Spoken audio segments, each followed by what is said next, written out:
श्री स्वामी समर्थ मित्रांनो, देवर्षी नारद वैकुंठाचे दार ओलांडून भगवान विष्णू बसलेल्या ठिकाणी पोहोचतात आणि भगवान विष्णूंना नमस्कार करतात आणि म्हणतात, हे विश्वाचे रक्षण करते, तू सर्वज्ञ आहेस आणि तिन्ही लोकांमध्ये वास करतोस. तुझ्यापासून काहीही लपलेले नाही.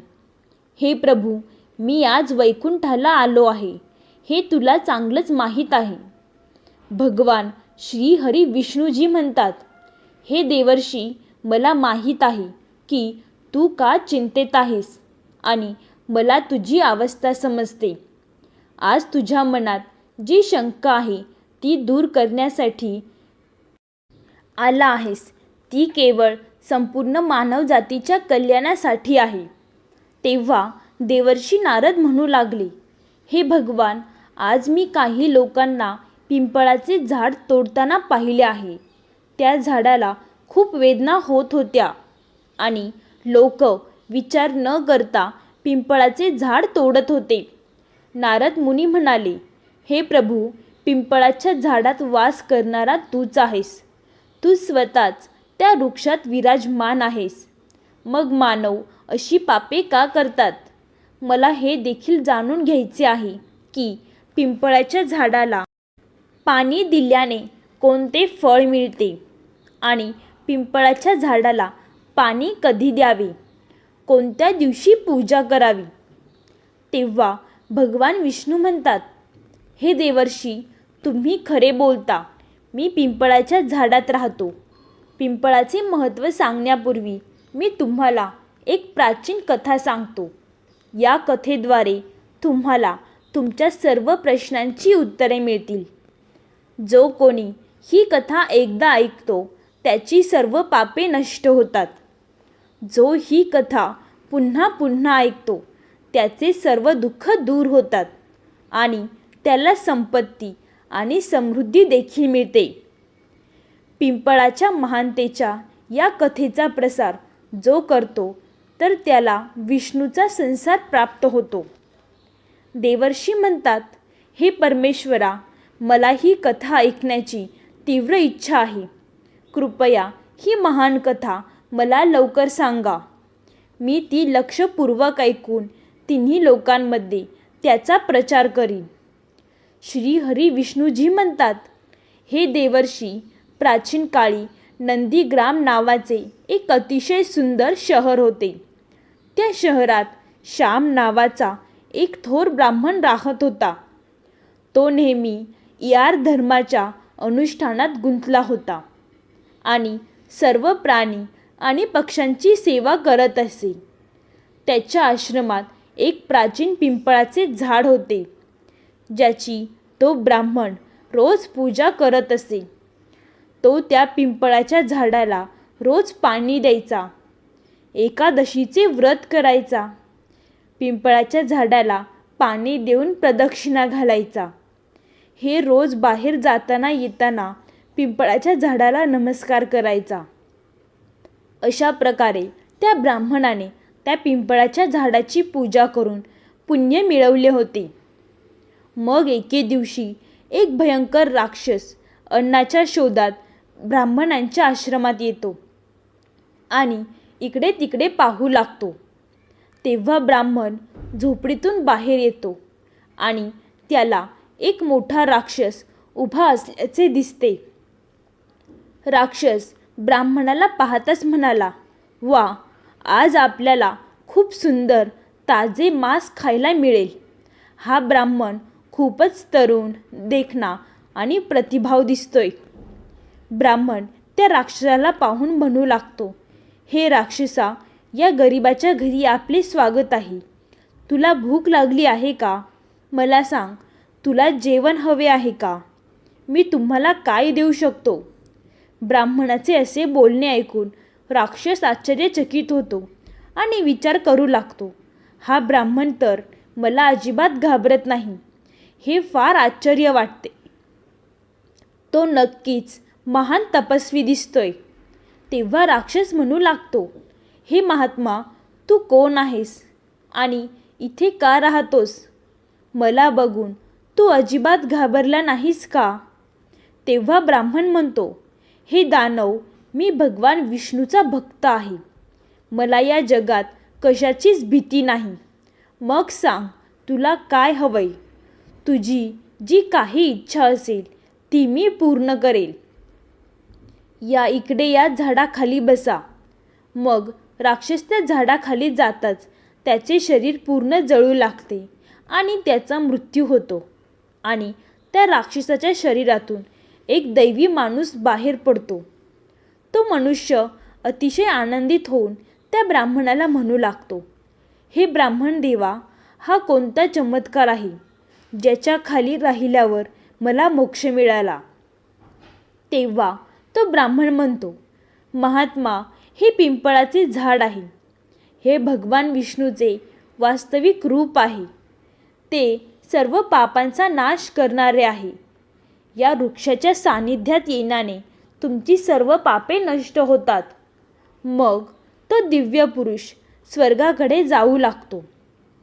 मग एके दिवशी यमराज आपल्या दूतांना बोलवतात आणि म्हणतात, हे दूतांनो, तुम्ही जा आणि नंदी गावात राहणाऱ्या श्याम नावाच्या ब्राह्मणाला पकडून इथे आणा. यमराजाची आज्ञा मिळाल्यावर ते दूत यमलोकातून पृथ्वीवर येतात आणि त्या ब्राह्मणाला जिवंत यमलोकात घेऊन जातात. वाटेत महात्मा श्याम त्या दूतांना म्हणू लागतो, हे दूत, तुम्ही काय करत आहात? मी तर मेलोच नाही आणि तुम्ही मला धरून यमलोकात का घेऊन जात आहात? तेव्हा ते यमदूत म्हणू लागतात, अरे ब्राह्मणा, शांतपणे आमच्याबरोबर या. तुम्ही परत आणण्याची आज्ञा यमराजांनीच दिली आहे. तू असा काय भयंकर गुन्हा केला आहेस आम्हाला माहीत नाही. आम्हालाही जाणून घ्यायचे आहे की तुम्ही कोणते पाप केले आहे. मग तो ब्राह्मण शांत राहतो आणि त्या दूतांसह यमलोकात जातो. यमाच्या दूतांनाही फार आश्चर्य वाटते. हा ब्राह्मण शोक करत नाही किंवा दुःखीही नाही. आपण जे काही प्राणी परत आणतो ते मोठ्याने शोक करतात. तेव्हा यमाचे दूत त्या ब्राह्मणांसह यमराजासमोर हजर होतात. त्या ब्राह्मणाला पाहताच यमराज घाबरले आणि त्या दूतांना म्हणू लागले, अरे दूतांनो, तुम्ही काय केले? तुम्ही कोणाला आणले? मी तुम्हाला श्याम नावाच्या दुसऱ्या व्यक्तीला घेऊन येण्यास सांगितले होते, ज्याचा मृत्यू झाला आहे. तुम्ही या महात्म्य व्यक्तीला घेऊन यमलोकात आणून मोठी चूक केली आहे. त्याचे स्थान येथे नाही. भगवान विष्णूचा भक्त असलेल्या आणि पिंपळाच्या झाडाची रोज पूजा करणाऱ्या या महात्म्याला त्याच्या इच्छेशिवाय येथे आणणे हे घोर पाप आहे. तेव्हा यमाला दूत म्हणतो, हे धर्मराज, आम्हाला माफ करा. आमच्याकडून मोठी चूक झाली आहे. तेव्हा त्या यमाच्या दूतांनी त्या ब्राह्मण देवाकडे क्षमा मागितली आणि तो ब्राह्मणही त्यांना क्षमा करतो. यमराज त्या ब्राह्मणाला म्हणतात, हे ब्राह्मण देवा, तुमची पत्नी आणि मुलगा खूप दुःखी आणि अस्वस्थ होऊन रडत आहेत. कृपया तुमच्या घरी परत जा. माझ्या दूतांच्या चुकीबद्दल मी तुमची क्षमा मागतो. कृपया आपल्या घरी परत जा.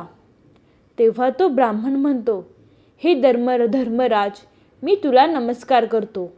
या संदेशवाहकांनी केलेल्या चुकांबद्दल मी त्यांचा ऋणी आहे. त्यांच्या चुकांमुळेच मी जिवंत असताना तुम्हाला पाहण्याचे सौभाग्य मिळाले आहे. असे सौभाग्य कोणाला मिळते?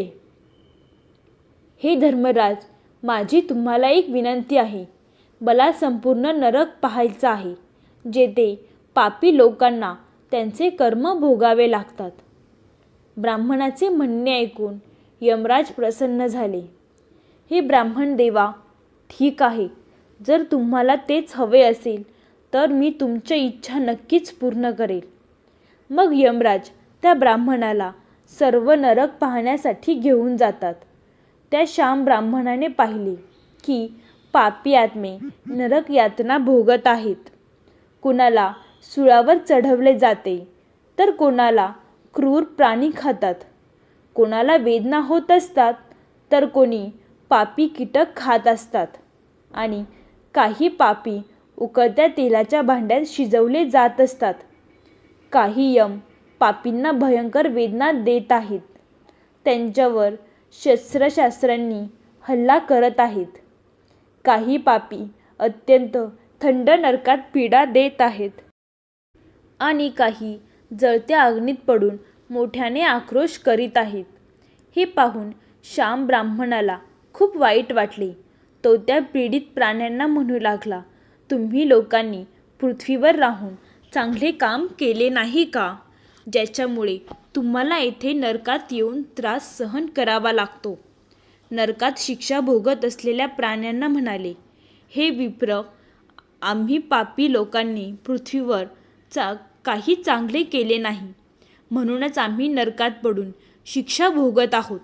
आमचे इतर महिलांशी संबंध होते, इतर लोकांच्या घरात चोऱ्या केलेल्या आहेत, निरपराध प्राण्यांची हत्या, इतरांवर खोटे आरोप, पाहुण्यांचा अनादर, अभिचार करणे, अशा अनेक पापांमुळे आम्ही सर्वजण नरकाच्या आगीत भोगत आहोत.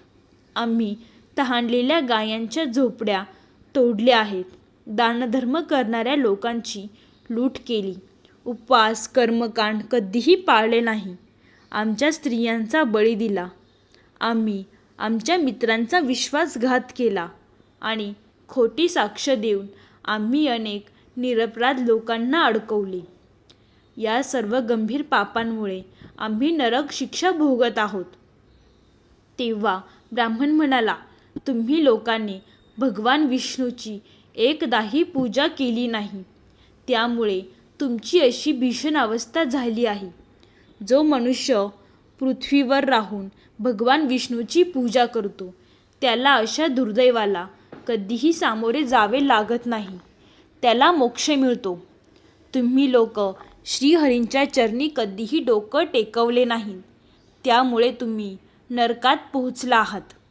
तुम्ही लोकांनी पिंपळाच्या झाडाला पाणी कधीही दिले नाही.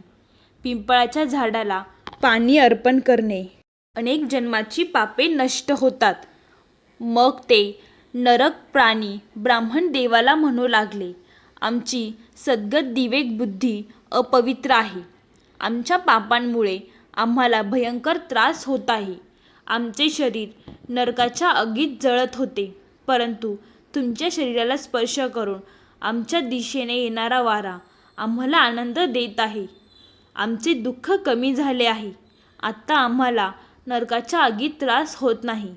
हे सदाचिर जीव, कृपया काही काळ इथेच थांबा, जेणेकरून आम्हाला काही क्षण आनंद आणि शीतलता मिळू शकेल. आम्ही अनेक वर्षापासून सतत दुःख सहन करत आहोत. हे ब्राह्मण देवा, तुम्हाला पाहूनच आम्हाला समाधान वाटते. आम्हा पापी लोकांवर जरा दया करा. तेव्हा यमराज म्हणतात, हे सद्गुरू, तू आता नरक पाहिला आहेस. आत्ता तू तुझ्या घरी परत जा. तुझी पत्नी दुःखाने रडत आहे. ब्राह्मण म्हणतो, हे धर्मराजा, या जीवांना दुःखात पाहून मी कसे दूर जाऊ. यांचे दुःखद स्वर जेव्हा माझ्या कानापर्यंत पोहोचतात, तेव्हा मला खूप वाईट वाटते. मी सर्व प्राण्यांचे अधिष्ठाता देवता भगवान विष्णूची पूजा करतो.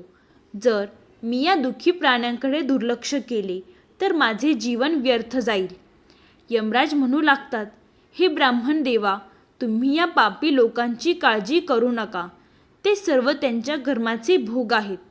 त्यांच्यासाठी देवानेच या शिक्षेची तरतूद केली आहे, जेणेकरून त्यांचा आत्मा शुद्ध होऊन तुम्ही त्यांच्यासाठी काहीही करू शकत नाही. पण तरीही त्याने ब्राह्मणाने मान्य केले नाही आणि त्या नरकमय प्राण्यांना मुक्ती मिळावी, म्हणून तो भगवान विष्णूची प्रार्थना करू लागला आणि म्हणाला, हे भगवान, मी खऱ्या मनाने तुझी उपासना केली आहे. प्रत्येक क्षणी तुझ्या नामाचा जप केला आहे. मी माझे संपूर्ण आयुष्य फक्त तुझ्या भक्तीसाठी समर्पित केले आहे.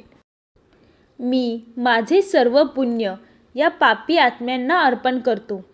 तुम्ही त्यांना दुःखातून मुक्त करा.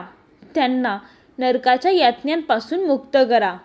ब्राह्मण म्हणतो, हे कृष्णा, हे जगन्नाथा, हे विष्णू, या नरकात ज्या यातना भोगत आहेत त्यांचे रक्षण कर. श्याम ब्राह्मणाने हे सांगताच नरकात राहणाऱ्यांना ताबडतोब आपल्या दुःखातून मुक्ती मिळाली आणि सर्वजण नरक सोडून स्वर्गात जाऊ लागले. नरकातील सर्व प्राणी म्हणू लागले, हे ब्राह्मण देवा, तुमचा सदैव विजय असो. तुझ्या कृपेने आम्ही पापी मुक्ते झालो आहोत. असे गुणगान गात सर्व नरकातले प्राणी स्वर्गाकडे जाऊ लागले. पण त्यातील काही जण त्या नरकातच दुःख भोगत होते. त्यांना मोक्ष मिळाला नाही. हा अद्भुत चमत्कार पाहून यमराज आश्चर्यचकित झाले. यमराज विचारू लागले की हे अशक्य आहे. कोणत्या गुणाच्या प्रभावाने या ब्राह्मणाने नरकातल्या प्राण्यांना मुक्त केले आहे. त्यानंतर भगवान विष्णू त्या ठिकाणी प्रकट होतात. ब्राह्मण आणि यमराज भगवान विष्णूंना नमस्कार करतात. यमराज भगवान विष्णूंना विचारू लागतात, हे भगवान, या ब्राह्मणाने असे कोणते पुण्य केले आहे की त्याने एकाच काळात इतक्या प्राण्यांना नरकातून मुक्त केले आणि कोणत्या पापामुळे हे नरकातील प्राणी अजूनही शिक्षा भोगत आहे. तेव्हा भगवान विष्णू म्हणतात, हे धर्मराज, या ब्राह्मणाने रोज पिंपळाच्या झाडाला पाणी दिले आहे आणि त्या झाडाची पूजा केली आहे. म्हणूनच तो इतका महान सद्गुणी झाला आहे की त्याच्यात नरकातील प्राण्यांना मुक्त करण्याची शक्ती आहे. हे इतर प्राणी जे अजूनही नरक यातना भोगत आहेत, या मानवांनी मागील जन्मी पिंपळाची झाडे तोडली आहेत, त्यामुळे त्यांना मुक्ती मिळू शकत नाही. लोकांना फक्त पाणी देणारा माणूस कधीही नरकात जात नाही. त्याला इतकी शक्ती मिळते की तो इतर पापी लोकांच्या पापांचा नाश करतो. त्याच्या सानिध्यात येणारे गंभीर पापी देखील त्याच्या पापांपासून मुक्त होतात. असे बोलून भगवान विष्णू त्या ठिकाणाहून अर्थध्यान पावतात. तेव्हा यमराज त्या ब्राह्मणाला वरदान देऊन म्हणतात, हे महात्मा, धन्य आहेस तू. मला तुझ्यापासून भीती वाटणार नाही. जो कोणी तुमच्या सहवासात राहील तो कधीही नरकात जाणार नाही. तो कधीही अकाली मरणार नाही. अशा प्रकारे यमराजाने त्या श्याम ब्राह्मणाला वरदान दिले. ब्राह्मणाने यमराजाला नमस्कार केला आणि पृथ्वीवर परत आला आणि पूर्वीप्रमाणेच तो पिंपळाच्या झाडाला रोज पूजा करू लागला आणि पिंपळाच्या झाडाला जल अर्पण करू लागला. भगवान विष्णू नारदांना म्हणतात, हे नारद, अशा प्रकारे मी तुम्हाला पिंपळाच्या झाडाला पाणी देण्याची ही महान कथा सांगितली आहे. जो कोणी श्याम ब्राह्मणाची ही कथा ऐकतो त्याची सर्व पापे नष्ट होतात. तर मित्रांनो, अशा प्रकारे भगवान विष्णूंनी नारद ऋषींना पिंपळाच्या झाडाला पाणी देण्याचे महत्त्व सांगितले आहे. शनिवारी पिंपळाच्या झाडाखाली मोहरीच्या तेलाचा दिवा अवश्य लावा. पिंपळाच्या झाडाखाली आपल्या पूर्वजांसाठी दिवा लावावा. प्रत्येक एकादशीच्या दिवशी पिंपळाच्या झाडाला पाणी देऊन प्रदक्षिणा घालावी. तुमचे सर्व पाप, दुःख, त्रास हे त्या क्षणी नष्ट होऊन जातील. तर मित्रांनो, तुम्हाला ही कथा आवडली असेल तर आम्हाला प्रोत्साहन म्हणून व्हिडिओला लाईक करून चॅनेलला सबस्क्राईब करायला विसरू नका, जेणेकरून आमच्या नवनवीन व्हिडिओ तुमच्यापर्यंत लवकरात लवकर पोहोचतील. पूर्ण व्हिडिओ पाहिल्याबद्दल धन्यवाद मित्रांनो. कमेंटमध्ये श्री स्वामी समर्थ लिहायला विसरू नका. बोला श्री स्वामी समर्थ.